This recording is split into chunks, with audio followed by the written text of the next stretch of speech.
kabajamo Obbo Baqqalaa Gabraa Ittaanaa Durataa Kafaa'oodha. Akkasumas Obbo Dajanee Xaafaadha. Kabajamo Obbo Jawaar Mohammad Abbaa Qeerroodha. Yookaan qabsoo uummata Oromoodha. Ammataan addaan bittinnaa'e bakka tokkotti qabsaa mataasaa walitti nu dhufe dursinee baga nagaan dhuftan siniin jenna. Kanatti aansuudhaan Kafaa'oon uummata Boqojjiitiif haaraa miti. Uummanni Boqojjii immoo uummanni aanaa Leemmuu Bilbiloo Kafaa'oodha, haaraa miti. Kafaa'oon gaafa sochii calqabu aanaa kana irratti uummata kana amantaa irratti gatee wanna hunda socho'aa erga 92 uummanni aanaa Leemmuu Bilbilootii fi Kafaa'oon addaan bahee hin beeku. Haala hamaa waliin dabarsee qabsoo guddaa uummata waliin gaggeesse. Kafaa'oon uummata aanaa Leemmuu Bilbilootiif jaalala guddaa fi kabajaa guddaa qaba. Gaafa rakkoo gaafa dukkanaa uummata dhaaba kana wajjin dhaabbate, uummata dhaaba kana immoo laga ceesisuudha aarsaa guddaa kaffale waan ta'eef Kafaa'oon uummata kana kabajaa guddaa fi jaalala guddaadhaan simachuu barbaada. Kanaafuu qabsoon Kafaa'oon gaggeessaa ture qabsoo nagaa uummata keenya cunqursaa jalaa baasuudhaaf aarsaa kaffaleen uummanni kun odoo nu hin koommin odaan koommaan nutti hin dhaga'amin nu cinaa dhaabbate aarsaa barbaachisaa nu wajjin kaffaluu isaaniitiif maqaa koree aanaa Leemmuu Bilbilootiin galata guddaa sinii qabna, kabaja guddaa sinii qabna, baay'ee sin jaalanna. Kabajamoo Obbo Baqqalaa Garbaa itti aanaa durataa Koongireesii Federaalaa Oromoo, kabajamoo Obbo Jawaar Mohammad Abbaa Qeerroo Oromoo akkasumas miseensa Koongireesii Federaalaa Oromoo, Obbo Dajanee Xaafaa, kabajamoo Obbo Dajanee Xaafaa barreessaa Koongireesii Federaalaa Oromoo, kabajamtoota uummata magaalaa Boqojjii, aanaa Leemmuu fi Bilbiloo, aanaa Onqoloo Waabee akkasumas baadiyyaa adda addaa kan akka Roobee Garjeedhaatii fi Saamira Korbaa kuttanii iddoo kanatti argamtan hundaan baga guyyaa har'aa guyyaa saba keenyaaf uummata keenyaaf guyyaa gammachuu guyyaa injifannoo akkasumas immoo diina keenyaaf guyyaa mataan itti gadi cabu guyyaa salphinaa fi guyyaa qaanii isaan itti salphatan kanaan isin ga'ee nu ga'een isiniin jedha. Kanatti aansuudhaan Koongireesiin Federaalaa Oromoo waggoota 20 oliif magaalaa Boqojjiitii fi naannoo ishee keessatti kana jechuun bara 1992 irraa ka'ee sochii isaa karaa nagaatiin gaggeessaa tureera. Miseensonni isaas kanumaan itti fufaniiru. Sochii siyaasni dinagdee gaggeessu kana keessatti wareegama qaqqaalii, wareegama lubbuu dabalatee miseensota isaatii fi deeggartoota isaa hedduu irra gahaa tureera. Ammas sanumatti itti jiraa jechaadha. Qabsoo bara dheeraa gaggeesse kan immoo cabsee keessa darbuudhaaf qabsoon addaan hin cinne uummata isaa wajjin godhamuu akka qabu amanuudhaan ammas hooggantoota isaa sadarkaa olaanaa qabatee waajjira isaa magaalaa Boqojjiitti argamu eebbisiifachuudhaaf guyyaa kana ga'eera. Guyyaa kana akkaataan itti geenye akka laayyetti mitii jechaadha. Guyyaa kana ga'uudhaaf wareegamni baay'een kaffalameera, waa hedduus ta'eera. Kanammoo kan gochuu dandeenye jalqaba nuti dargaggoon Oromoo keessattuu immoo kan naannoo kana jirru of taaneeti. Gaafa of taanu nuti Oromoodha jenneet harka wal qabannee kaane. Gaafa sana hayyuu keenya jabaa leenca nu keessatti dhalate Jawaar Mohammad qabachuudhaan gara fuulduraatti imala keenya deemne jechaadha. Imala sana keessatti uummata keenya gabrummaa keessa jiru akkasumas OPDO cunqursaa jala jirtu cunqursaa jala baasuu kan danda'e dargaggoo kanaa fi abbaa qeerroo kan ta'e Jawaar Mohammad jechaadha. Har'as immoo sochii keenya utuu addaan hin kunne qeerroon magaalaa Boqojjii Koongireesii Federaalaa Oromoo jabeessuudhaan akkasumas abbaa qeerroo kan ta'e Jawaar Mohammad dhaaba Koongireesii Federaalaa Oromootti dabalamuudhaan sochii bakka adda addaatti gochaa turaniiru. Haaluma kanaanis magaalaa Boqojjiittis waajjira eegasaa qannee yoo turres guyyaa har'aa kana waajjira keenya kana eebbisiifachuudhaaf ittiin nu ga'eeraa jechaadha. Ammas gara fuulduraatti akkuma kanaan dura biyyi Boqojjii biyya kinfeenneessati. Biyyi Boqojjii biyya Magarsaa Bariiti. Magarsaa Barii waan nu barsee qaba. Magarsaa Barii gammoojjii keessatti addan baanu nuun jedheera. Addan baanu nuun jedheera. Kana nu barsiise. Kanarraa baranne uummanni Boqojjii kaleessas sagantaa kamiyyuu irratti haala kanaan yoo deemnu kutaadhaan amantaadhaan utuu waliin qoonne nuti Oromoodha jenneerra. Nuti ijoollee kutaa miti ajoonnume nuti ijoollee kutaa miti. Nuti ijoollee godinaatii miti. Ani Shawaa miti. Ani Wallagga miti. Ani Boorana miti. Ani Oromiyaadha jechuu nu barseera Jaal Magarsaa Barii. Ani kiristaana miti. Ani musliima miti jechuu nu barseera Jaal Magarsaa Barii. Wareegama lubbuusaa nuuf kenneera Jaal Magarsaa Barii. Wareegama lubbuusaa ani kiristaanas miti. Musliimas miti. Ani Oromoodha jedhee lubbuusaa qaaliin nuuf kenneeraa jechaadha. Isa kanarraa barree uummanni Boqojjiitii fi naannoo kanaa Jaal Magarsaa Bariitirraa har'as kanuma qabannee daandii abboonni keenya kaleessa xurreenuu taraaranii darban kana qabachuudhaan tokkummaa keenya jabeessinee amantaan kutaan lagaan utuu waliin qoonne akkasumas shira diinaaf utuu gurra laanne koongiresii federaalaa Oromoo wajjin gara fuulduraatti tarkaanfannaa galatoomaa ulfaadhaan isiniin jedha. Bakana Karba, Ikana Kabo, Kajane Tafa, Barefa, Chawar Muhammad, Kamsan Tola, Waldura Divana Sabu Kodo, Kesinge Nibires Juru, Eketaman Juru, Ekosen Kabir Juru, Atuzi Tamsa Boranas, Wichiputu Herkana, Adilan Nikata, Amine, Amine.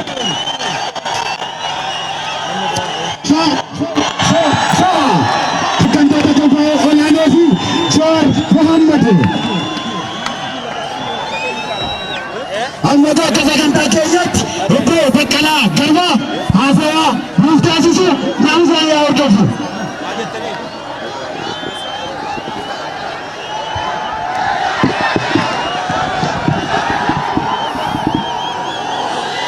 Akkam jirtu qeerroo jirtu akkam jirtu bakka hundumaa warri jirtan nu dhageessu. Galatooma guyyaa kana iddoo kana gidduu keessanitti argamne ergaa gaggabaabaa isinii dabarsuu danda'uu keenyaatiif baay'ee gammannaa. Isinis ganamaa jalqabdanii tariitii baay'een keessan immoo eega gaafa beeksisa kana dhageessanii jalqabdanii nu simachuudhaaf qophii isin gochaa jirtan qochaa turtan. Har'as immoo aduu keessa dhaabbatanii iddoo kana nu eegdanii nu simachuu keessaniif baay'ee isin galatoomfannaa. Fayyaa ta'aa isiniin jechuu barbaanna. Egaa akkuma beektan waggoota darban keessumaa waggoota arfan shanan as dhiyoo turan kana keessa maal keessa akka turre ni beektu. Hundumti keessanis maal keessa akka turtan hundumtuu ni beektu. Wareegamatti baasaa turtan obboloowwan obbiraa dhabdan yeroo keessan gubdanii barnoota dhiiftanii hiriirtanii waan hundumaa qajeelchuudhaaf sirna hamaa ofirraa fonqolchuudhaaf nuyi warra hidhaa keessa turre hidhaa keessaa nu baasuudhaaf warra biyya alaa ture gara biyyaatti deebisuudhaaf qabsoon isin geggeessaa turtan guddaa ture. Qabsoo keessan haga tokko ijaa argatee har'a iddoo kana walitti qabamuu danda'u keenyaaf galata kan argattan isin qofaadha. Kanaatiif galatoomaa isiniin jechuun barbaada. Egaa dhumni qabsoo keenyaa asitti wal arguu qofa miti. Dhumni qabsoo keenyaa abbaa biyya keenyaa ta'uudha, abbaa mirga keenyaa ta'uudha, abbaa dinagdee keenyaa ta'uudha, biyya keenyatti ofii keenyaan of bulchuudha, mootummaa mataa keenyaa qabaachuudha, mootummaa ofii keenyaan filanne kan nu of keessaa baafanne qabaachuudha. Haa ta'uutii kun amma hagammaatti hin dhugoomin jira, dhugoomsuudhaaf gara fuulduraatti itti deemaa jirra.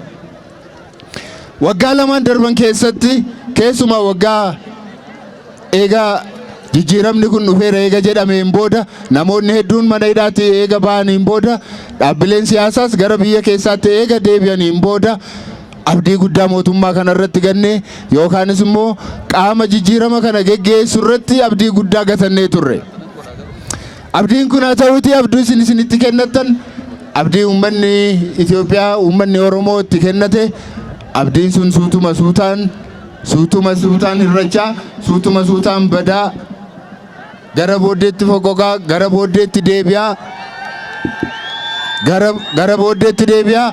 Har'a immoo tasuma isaayyuu sabboonummaan hin barbaachisu, mirgi garee hin barbaachisu, waa'ee sabaa haasa'uun hin barbaachisu, waa'ee daangaa haasa'uun hin barbaachisu. Gara afaan tokkotti deemna, gara amantaa tokkotti deemna kan jedhu dubbii hamaa keessa seennee jirra jechuudha. Kanaaf wanti gara fuuldura keenyaatti irratti qabsoo geggeessuun nurra jiru kana qofa miti. Sirni amma jiru kun yookiin qaamni amma mootummaarra jiru kun, qaamni ittiin falmaa jiru kun, ittiin morkataa jiru kun Oromoo kana bakka hedduutti addaan qoqqoodee walakkaa gara tokkotti qabee walakkaa immoo gara birootti qabeetu haleellaa irratti geggeessaa jira.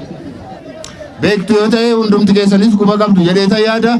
Har'a dhiyaa Oromiyaa keessatti akka kana keessatti wal arguu dhiisaati dargaggoonni qeerroowwan 3-4 ta'anii 5-6 ta'anii wal arguu hin danda'an. Akka keenya kana istaadiyeemii keessatti wal arguu miti yookaan galma keessatti wal arguu miti. Nama 4-5 ta'anii wal arguu hin danda'an qeerroon har'a. Mana barnootaatti waan ta'aa jiru beektu waggaa baranaa qofa barattoonni Oromoo 10 ta'an yuunivarsiitota keessuma baay'inaan biyya Amaaraa keessa jiran keessatti ajjeefamanii jiru. Baay'ee isaanii nagaadhaan geggeessine nagaadhaan simannatu jennu reeffa isaanii simachuudhaaf dirqamnee jirra. Barattoonni 300 ol Oromoonni qofti yuunivarsiitota biyya kana keessa jiran keessatti ari'amanii jiru. Ari'amuu qofa miti. Eegaa ari'amaniin booda warra biyyatti baqatanii gara maatii isaaniitti galan keessaati achitti immoo adamfamanii ajjeefamaa jiru. Torban kana qofa keessatti Wallagga keessatti barattoonni yuunivarsiitii keessaa ari'amuun isaaniitti xinnaate maatii isaanii biratti balbala isaanii biratti ajjeefamaniiru. Kun waan dhugaa har'a mul'achaa jirudha. Akkuma isiniin jedhe yuunivarsiitii keessatti barachuun yeroo itti dadhabame, manatti galanii nagaadhaan jiraachuun yeroo itti dadhabame, qotanii haramatanii galfachuun illee yeroo itti dadhabamu godinaalee Oromiyaa keessaa godinaalee 7 yookaan 8 keessatti har'a bifa kanaatiin wal arguun hin danda'amu. Bifa kanaan wal arguu qofa miti. Hojjetanii nyaachuun hin danda'amu. Hojii dhaqanii galuun hin danda'amu. Qonna ofii qotachuun hin danda'amu. Mana barnootaa dhaqanii nagaadhaan galuun hin danda'amu. Abbaa karaa irratti isin ajjeesuun beektan. Wanna ta'aa jiru baay'ee kan nama suukanneessuu fi kan nama gaddisiisudha. Kana keessatti har'as karaa nagaa qabsoo itti fufnee jirra. Har'as filannoo abdachaa jirra. Har'as biyyi keenya gara fuulduraatti filannoo dimokiraatawaa ta'e yoo geggeeffame gara mirga keenyaatti ni deemna abdii jedhuudhaan har'as filannootti dhiyaachaa jirra. Garuu akkuma isiniin jennu filannoo kanaafis gufuu hedduutu fuula keenya dura jira. Yeroo uummanni akka kana bahee nu simatu uummanni sirna kana ofirraa geggeessuudhaaf yeroo inni baay'inaan bahee akka kana yeroo argani akka uummanni isaan hin filanne warri barani sirna kaleessaa sana akka inni nurra turu warri fedhan warri kaleessaa alagaaf ergamaa turan har'a immoo gooftaa geddaratanii gooftaa gara biraa jala warri gugguufaa jiran isaan jala warri fiigaa jiran filannoon kun akka inni nagaadhaan geggeeffamu har'a illee barbaadani. Ammas wanni isin beekuu qabdan kaleessa dhaaba biyya bulchaa jiru kana kaleessa olaantummaa dhaaba biraa saba biraa jalaatii baaftanii qabsoo keessaniin akka inni Oromoo akka inni fakkaatu afaan Oromoo akka inni dubbatu namni afaan Oromoo dubbatu akka inni gara aangootti ol ba'u taasiftanii jirtu. Haa ta'u iyyuu malee har'a immoo gooftaa jijjiirrachuutu dhufee jira. Wanti jijjiirame gooftaa jijjiirratanii har'a immoo gooftaa biraa fudhatanii as nutti deemaa jiru. Warra kaleessaa harka nu kuteef, warra kaleessaa harka nu mureef, warra seenaa keenya tureesseef, warra qe'ee keenya keessatti dhufee nu kolaaseef isaaniif jilbeenfatanii, isaaniif siidaa ijaaranii har'a immoo isaaniin tajaajiluudhaaf maqaa biraadhaan nutti deemaa jiru.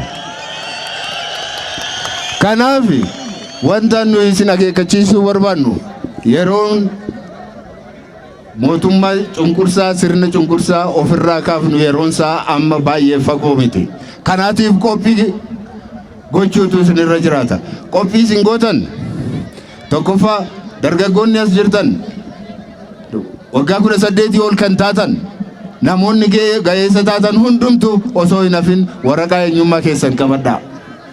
Waraqaa eenyummaa illee dhoowwachuudhaaf yaaliin geggeeffamuu danda'a. Kana garuu waraqaa eenyummaa eenyullee isin dhoowwachuu akka hin dandeenye beekamuu qaba. Eenyullee isin dhoowwachuu hin danda'u. Kana bakka bu'ooti mootummaa bakka kana jirtan yookaanis immoo nu dhaggeeffachaa jirtan seerri isaa maal akka jaju beektu. Lammummaa kan namaa kennu isin miti. Eenyummaa kan namaa kennu isin miti. Dhalootaan kan argannedha. Haadha keenyaaf abbaa keenya irraa eega dhalanne waggaa 18 guutuu keenyaa fi bakka tokko jiraachuu keenyaaf eenyuun illee ragaa kadhachuu hin dandeenyu. Hojjetoonni mootummaa warri doorsifamaa jirtan yoo badhaadhina yookaanis immoo bilchiginnaa jala hin hiriirtan yoo ta'e walga'ii isaa hin nattan yoo ta'e akkas hin gootan yoo ta'e hojii dhabdu hojiidhaaf baatu hin jiraattani mindaa isiniin kaffallu kan jedhamee isinitti dhaadatamaa jiru akka jiru hin beekna. Haa ta'uuti hojjetoonni mootummaa hundumti keessan beektu mindaa keessan kan isinii kaffalu bilchiginnaa miti yookaan paartii tokko miti kan isinii kaffalu hojjettaniiti kan nyaattan mindaan keessan beekumsa keessaniin ogummaa keessaniin kan argattanidha. Eenyullee kan isinii kennu miti. Akka kennaatti kan isinii kennu miti. Humna keessaniidha kan isin gurguratan. Dafqa keessaniidha. Beekumsa keessaniidha kan isin gurguratan. Tajaajila keessaniidha kan isin gurguratan. Kanaatiif eenyuun illee kan kadhattan miti. Eenyuun illee funyaan urtanii mindaa keessan argachuu ni dandeessu jechuudha. Kanaatiif sodaan kana taana hojiidhaa baana hin ari'amna paartii biraan yoo dhufe yookaan akkas yoo ture yoo dhufe jedhanii ololli deemaa jiru olola sobaati olola sodaattotaati olola warra filannoodhaan mo'uu dadhabee nama doorsisuudhaan akkuma kaleessa nama hidhuudhaan nama doorsisuudhaan warra aangoo qabachuu barbaadudha. Kanaatiif tooftaan kaleessaa sun har'allee ittuma fufee jira. Kaleessas nama sodaachisu. Kaleessas isin hiina jedhu. Kaleessas isin ajjeefna jedhu. Kaleessas hojiidhaa isin baafna jedhu. Kun tooftaa dulloomaadha. Kana hundumaa hidhanii fixuun hin danda'amu. Seeras miti hin danda'amus. Ajjeesanii fixuunis hin danda'amu. Hidhanii fixuunis hin danda'amu. Hidhaan yoo ta'e nama tokko lama otoo hin taane hundumti keenya mana hidhaa dhaquu qabna mirga keenyaatiif. Kana beekuu qabu. Kanaatiif kanaan duras akkuma dubbachaa turre mana hidhaa miiliyoonotaan qopheeffachuu qabu yoo kana gochuu yoo barbaadan. Mirga keenyaaf eenyuun illee hin kadhannu nuti kanaan booda. Mirga keenya sagalee keenyaan erganna. Kanaatiif nama isin bakka bu'u naannoo keessan aadaa keessan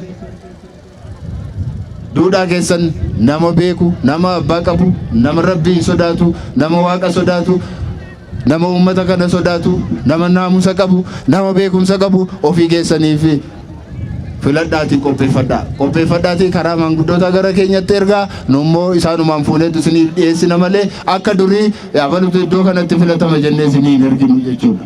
Kanaatiif obboleessa koo biroonni waan biraa haasa'uudhaaf isaanis carraa eeggachaa jiru waan ta'eef ani waanan irra daddarbe tokko isaan isin haasaa isinii gochuu danda'u. Kanaatiif obsa keessaniif baay'een isin galateeffadha. Galatoomaa isiniin jechuun barbaada. Eeshi walaa dhaggeeffannu hin qaqqabna. Qeerroo ijoollee boqojjii jirtu ijoollee boqojjii ijoollee arsii ijoollee sakkoo mandoo jirtu elaa ijoollee boqojjii ta'uun ijoollee arsii ta'uun ijoollee sakkoo mandoo ta'uun ijoollee maccaatiin walloluun hin danda'amaa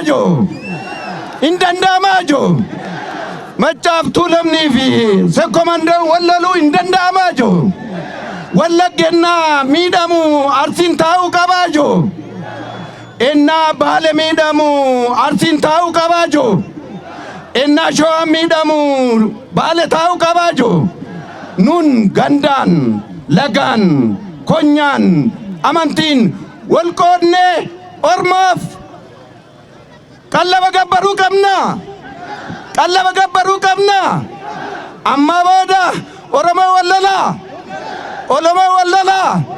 walitti bu'aa mee maaliin mirkaneessitu amma mucaan diirama siyaasee waa'ee Magarsaa Bariifaa haasayeera, waa'ee Taaddasaa Birruu Eengaddaa dheeraa irratti agartaniitu ta'e seenaa uummanni Oromoo bittoonni biyya kanaa ilkaan isaanii adda addaa jirratanii qeensa isaanii adda addaa qoratanii saba kana buqqisuudhaaf dhiibuudhaan ajjeesuudhaan fannisuudhaan qaluudhaan kolaasuudhaan biyya kanatti deebi'anii amantiidhaan wal horsiisan amantii sana eegga cabee jaarraa walakkaa booda Eengaddaa Piroofeesar Mararaa Baqqalaa Garbaa Jawaar Mohammadii fi gareen KFO cabsanii jiru. Har'a ilmi Eeraa, ilmi Boqojjii, ilmi Arsii, ilmi Sokkoo Mandoo yoo Oromoon tokko miidhame akka Oromootti malee akka amantaatti, akka gandaatti, akka konyaatti, akka waliin qoonneefsinitti waadanuu galame. Kun maaliif hin jedhe seetan? Innaa oddoo tokko dhiigu oddoon tokko akka taa'utti fakkaata. Innaa oddoo tokko miidhamu, innaa oddoo tokko buqqa'u inni kaanaan itti tole fakkaata. Kana toftaa diinni nutti marsee qabeenya keenya addaan nu qoodee ittiin nu urjaajessuudhaaf ta'u keessaa tokko waan ta'eef.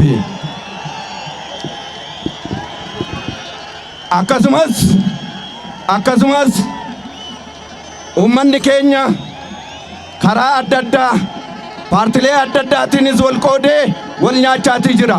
Paartileen adda addaa anatu caalaa, anatu humna qabaa, anatu uummata qaba jedhanii wal nyaachaa jiru. Gatii kana akkunaan gochuu qabnu ammaa qabnee paartilee Oromoo kamiinuu tokkummaa uummata Oromoo warra diiganiin taa'annee hunda isaanii tokko gochuudhaaf harka wal qabannee haa kaanu. Itti aansinee diirama asiisinii jedhameedha. Ela qabsoo biyya kanaa keessatti qabsoo uummanni Oromoo garbeeffachuuf ka'e awwaalee lafa keessa kaa'e lafa Oromoo diigee awwaalee kaa'e qilleensa Oromoo hidhee kaa'e masaraa uummata Oromoo irratti wal tutee ilmaan isaa irratti goobsee qabeenya uummata Oromoo saame. Waggaa arfan dura maaltu ta'e seetan? Qilleensa Oromoo, qilleensa Oromiyaa OMN fi Jawaar Mohammed bilisa baasaniiru. Lafa uummanni Oromoo irratti kolaafame, lafa haati Oromoo irratti duute, lafa haati Oromoo harmi irratti cite, lafni qeerroon Oromoo irratti du'e wareegame. Qeerroon Oromoo lafa Oromoo hamma beellaa ta'u bilisa baasanii jiru. Obbolaan keenya iddoo adda addaati yoo bo'an illee keessumaa gara dhiyaatti akkuma sijaal obboleessi koo hoogganaan koo Baqqalee Garbaa jedhe akkuma wallagni yookaan uummanni Oromoo dhiyaa bo'aa jiru nun asiis gammadaa jirra miti. Hannun sinitti bannu kanaafi nun asii sirbaa jirra miti. Gaddi isaanii amma akka nutti dhaga'amu kana uummanni hayyoonni Oromoo an akka Baqqalaa Garbaa, an akka Piroofeesar Mararaa, an akka Gurmeessaa Ayyaanoo, an akka Olbaanaa Leellisaa, an akka anumaa yoo fudhattan diddaa garbummaa dinnee waggaa meeqa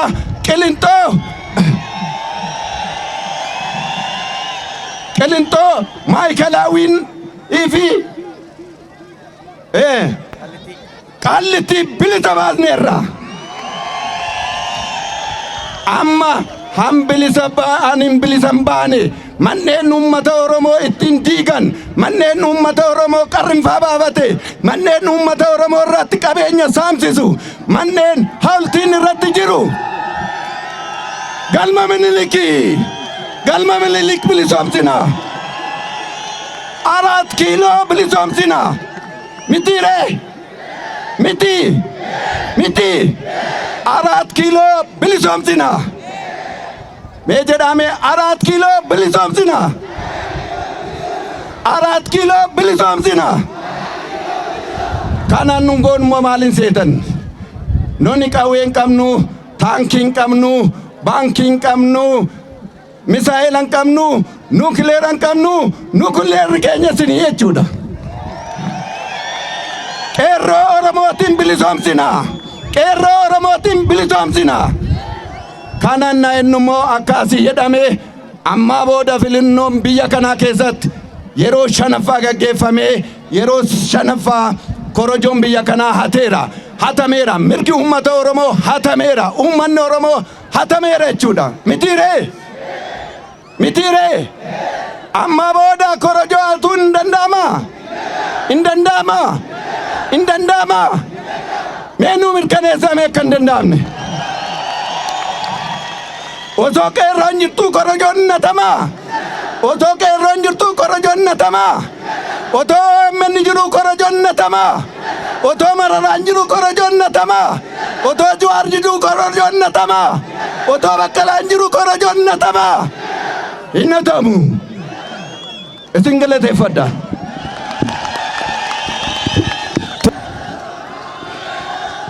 Qeerroo dhaggeeffadhaa ka naamusa kanatti aansuudhaan kennaatu jira. Kennaa taansee Jawaartu haasaa godhaa.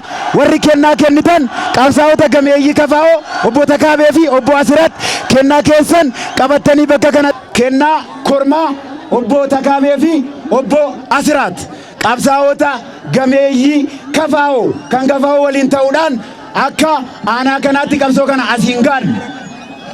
Asirat kennaa kana hooggantoota harka isaaniitiin guddisaniif kennu obbo Baqqalaa Garbaa fi obbo Dajanee Xaafaa akkasumas Dr. Xaafaa kennaa kana uummata aanaa Lemmuu fi Bilbilootu gumaache jila KFO'tiif. Kanaaf kennaa kana jila KFO harkaa kan fuudhan obbo Baqqalaa Garbaa ittaanaa KFO, Dr. Xaafaa miseensa hojii raawwachiiftuu KFO, obbo Dajanee barreessaa KFO kennaa kana kan nu gumaache uummata aanaa Limmuu fi Bilbiloo fi magaalaa Boqqojjiiti Amiloo fi kenna.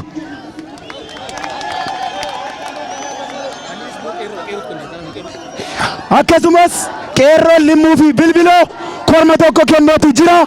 Isas qeerroo kan bakka bu'an kennaa kana nuuf kennu. Usiyaafiyaa Aji Kadir maqaa yoon dogoggore dhiifama naa godha. Inni qeerroo aanaa Lemmuu fi Bilbiloo bakka bu'ee jila KFO'tiif korma tokko kenneetu jira. Jawaar kennaa kana ni fudhata. Jawaar qeerroon Jawaariif akkasumas jila KFO'tiif qeerroo Limmuu fi Bilbiloo baay'ee galatoomaa baay'ee isin galateeffannaa uummata Limmuu fi Bilbiloo akkasumas haadha siiqqee hayyoota keenyaaf simannaa gootan isin jaalannaa umurii nuuf dheeradhaa isiniin jenna. Dhangaanis jira akka aadaa Arsiitti qorii keessa taa'ee kan dhufu marqaa yookaan micciirraadha. Kennaan kunis warra KFO'tiif kennamee Jawaar bakka bu'ee fuudhamaa jira. Aamilee dhangaa Arsii dhangaa Oromoo aamilee baay'ee galateeffannaa keessummoonni keenya. Dhangaa Arsii cuukkoo fi marqaa itittuus ta'uu danda'a. Tole keessummoonni keenyaati siiqqees bakka keessanitti duubatti nuu deemu.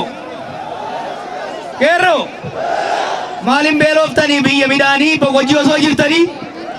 Qeerroo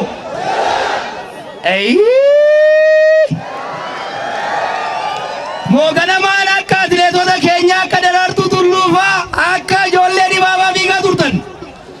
Qeerroo akkam nuu jirtu? Fayyaa jirtu?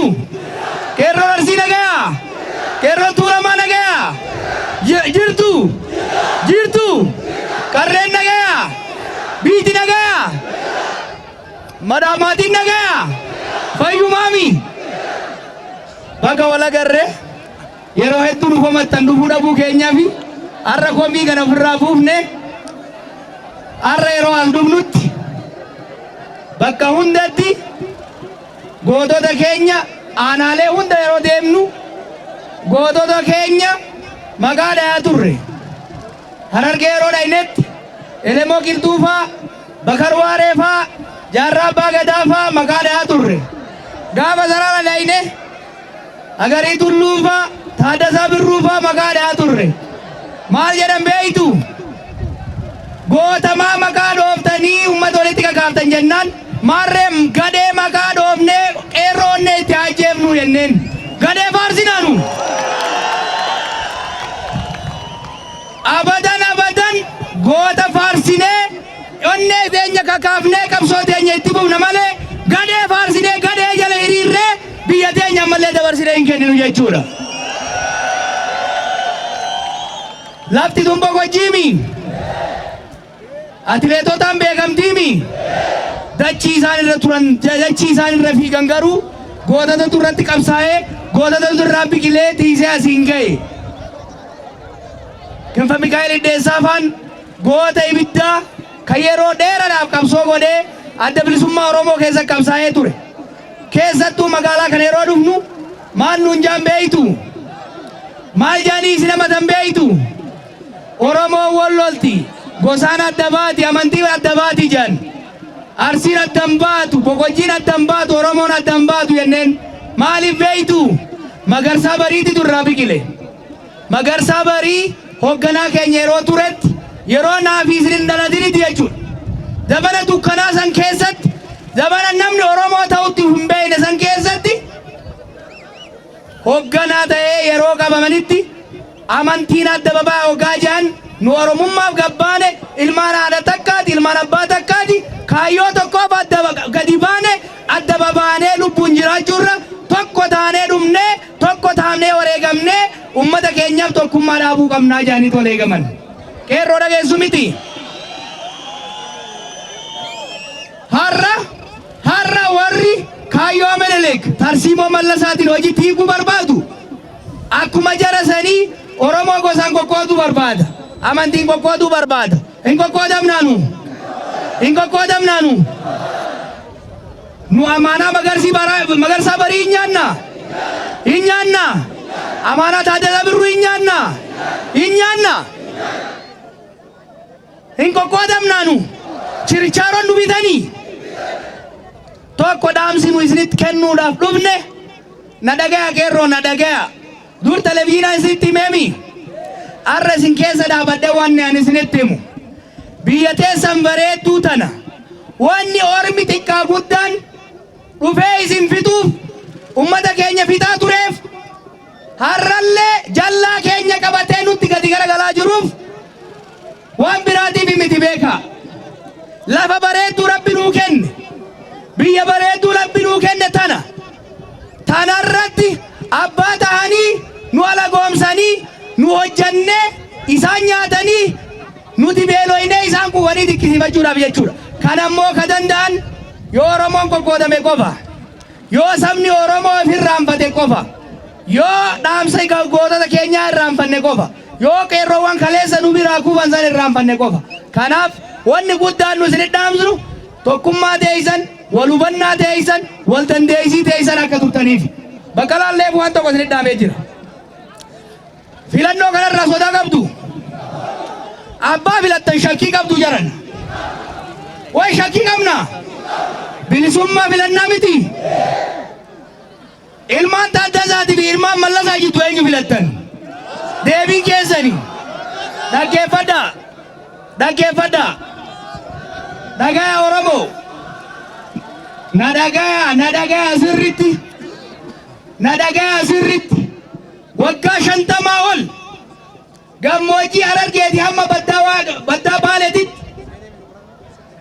qorra Arsii kanarraa hamma gammoojjii fi Hawaasitti dhiha Beegiitirraa haga jittuu Finfinneetitti kan wareegamaa ture namni keenya, kan dhumaa ture namni keenya bilisummaa fiduudhaaf. Bilisummaan waan sadii qabdi jarana. Eenyummaa ofiitiin bu'aanuu fi kabajamuudha. Qabeenya ofiitirratti abbaa ta'uudha. Lamaan kana walitti qabanii dagaagsuuf immoo mootummaa ofii filatanii ittiin jiraachuudha. Kanaafuu filannoo itti aanurraa shakkii qabaachuun qabdan isin qophaa'uu qabdan. Har'a isin keessa deemanii maal jambeeytu? Filannoo dhufu hin hatamu kana beekaa hin hatamu. Filannoo itti aanu humnaan cabsina. Humna hin qabdu hin kijibti. Humna takka hin qabdu hin kijibti. Humna eenyu qaba? Humna eenyu qaba? Humna tokko qeerroo ummataatu qaba takka jedha. Kasanii olii Rabbi tokkicha qaba malee. Humni taankii fi baankii keessaa osoo ba'e har'allee abbaa isaa hayyeetu duratti bookkisa ture jechuudha. Bookkisaale. Humni ka ummataa Abbaatii fi karabbii tokkichaa qofaa. Humni ka elektirikaati jechuu. Humni ka elektirikaati naan jechaa jira gurbaan asii. Wanni nu isin dhaamnu hin sodaatinaa. Jeequmsa takka hin kaasinaa. Nagaa amma laali. Sodaattutu rabba shabeeytu. Isin nagayaan. Waraqaa eenyummaa baafadhaa. Nama isinii ta'u qopheeffadhaa. Filannoo qophaaya. Gaafa filannoo ammoo korojoo keessa seenaati. Hattuu keessaa yaasa abbaa haqaa ol baasa isiniin jenna. Hedduu isiniin boonna galatoomaa galatoomaa galatoomaa. Shaa godhaa kan keessaa galatoomaa xuureera.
Yeah.